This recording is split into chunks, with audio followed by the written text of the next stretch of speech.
আপনারা সকলেই অবগত আছেন, আজকে বিশ্ব বিবেক নাড়া দিয়েছে। ফিলিস্তিনের নিরীহ 17,000-এর উপর শিশুকে হত্যা করা হয়েছে। দুঃখের বিষয়, 200 কোটি যদি মুসলমান সারা বিশ্বে থাকে, তাহলে ইসরায়েলের অর্থনীতি এত চাঙ্গা হলো কি করে? তার মানে বাংলাদেশে আমরা কি করতে পারি? সেই আরব নেতারা মাথায় ঘন্টা দিয়ে তারা ঘুরে বেড়ালেও তারা ইসরায়েল আমেরিকার সাথে আঘাত করে চলে। তারা রক্ষার জন্য তাদের সাথে আঘাত করে চলে। দিনের বেলা ফিলিস্তিনকে বলে আমরা তোমাদের সাথে আছি, আর রাতের বেলা ইসরায়েল আমেরিকাকে বলে আমরা তো তোমাদের সাথেই আছি। এটি আমাদের পবিত্র কোরআনের একটি সূরাতেও বলা হয়েছে, এরা মুনাফিক। এদের কারণে আজকে ফিলিস্তিনের নিরীহ শিশু, নারী এবং নিরীহ মানুষকে নির্বিচারে হত্যা করা হচ্ছে। আজকে সেই ফিলিস্তিনের ইতিহাস সবাই জানেন যে ফিলিস্তিন একটি ভূখণ্ড, সেখানে তারা আশ্রয় দিয়েছিল উদ্বাস্তু হিসেবে। সেই পোল্যান্ড থেকে সামান্য ইসরায়েলি ইহুদি সেখানে অবস্থান নিয়েছিল। ক্রমে ক্রমে ব্রিটেনের সহযোগিতায়, সেই আমেরিকার সহযোগিতায় অস্ত্র গোলাবারুদ জড়ো করে তারা ফিলিস্তিনের উপর আরবদের সাথে 4 বার যুদ্ধ হয়েছে, যেটাকে আমরা ক্রুসেড বলি।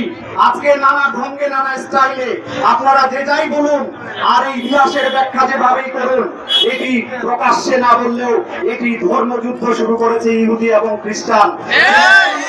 যত দেরিতে বুঝবে তত মুসলমানের ক্ষতি হবে।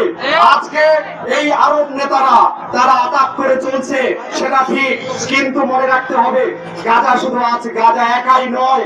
আজকে সারা বিশ্বের মুসলমান, দিনাজপুরের মুসলমান আজকে রাস্তায় নেমেছে। আমার আপামর জনসাধারণ, আমাদের ছাত্রছাত্রী, বিভিন্ন প্রতিষ্ঠানের তাদের বিবেক নাড়া দিয়েছে। যারা এখনো ঘরে বসে আছেন, যারা মনে করেন রাস্তায় নেমে কি হবে, তাহলে মনে রাখুন ইসরায়েলের অর্থনীতি চাঙ্গা করা তো আপনার অবদান রয়েছে। ইসরায়েলের পণ্যগুলো জানতে হবে, কিভাবে ইসরায়েলের পণ্য রয়েছে বাংলাদেশে বেধাচ্ছে বিক্রি হচ্ছে, সেগুলো মনে রাখবেন। ইসরায়েলকে অর্থনৈতিক ভাবে আপনি প্রতিবাদ জানাতে পারেন। আজকে কোকা-কোলা, 7 আপ বা আজকের কয়েকটি পণ্যের নাম বললে হবে না, অসংখ্য 100 শতাধিক পণ্য রয়েছে বাংলাদেশে।